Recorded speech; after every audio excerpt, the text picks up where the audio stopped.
La Cour supérieure autorise finalement une action collective contre le gouvernement du Québec. C'est gros.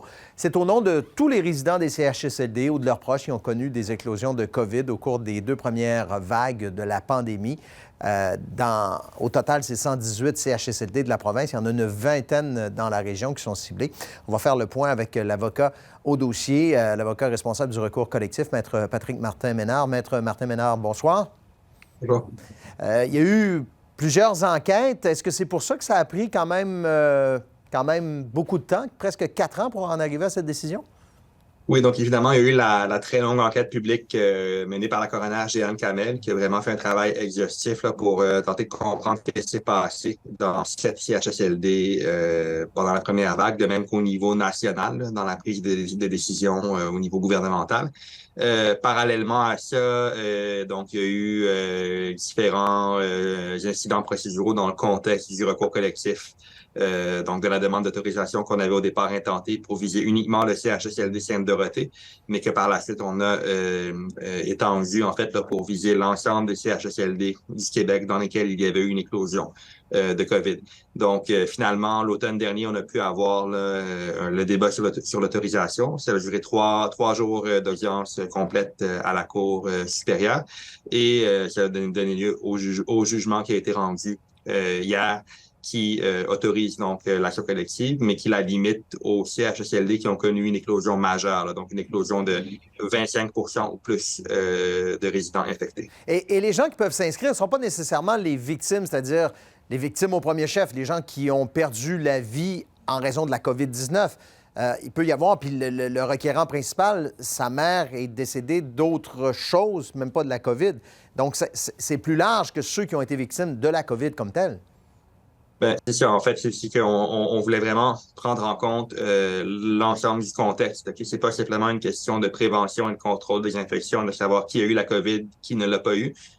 C'est plus largement ça, le contexte dans lequel il y a une population entière qui a été laissée pratiquement à l'abandon dans certains CHSLD en raison de lacunes dans les soins de base, en raison d'une mauvaise planification, en raison d'un manque de personnel qui a été exacerbé là, par des pratiques négligentes en matière de prévention et contrôle des infections.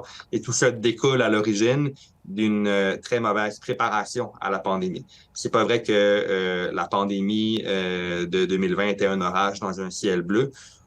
Oui, on ne connaissait pas la COVID-19 avant décembre 2019, mais on avait parfaitement connaissance de la réalité du risque que représentait une pandémie. On avait même un plan en place depuis 2006 pour faire face à une menace pandémique.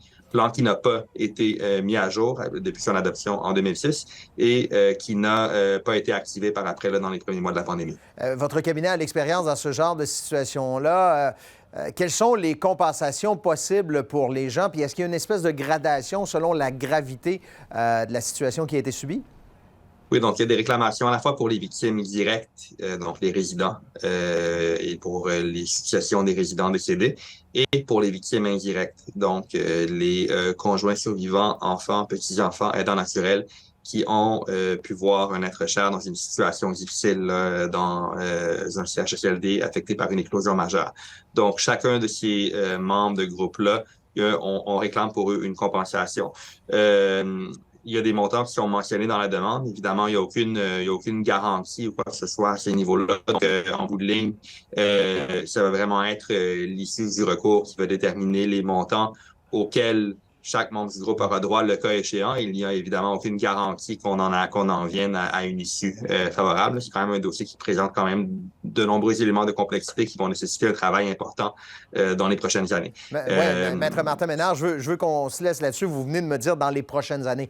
C'est long, ce qui commence là. Oui, c'est un travail de longue haleine et un dossier d'une grande complexité. On est déterminé, ceci dit, à le mener jusqu'au bout et à amener les arguments qu'il faudra pour tenter de convaincre le tribunal qu'on rencontre notre fardeau de preuve.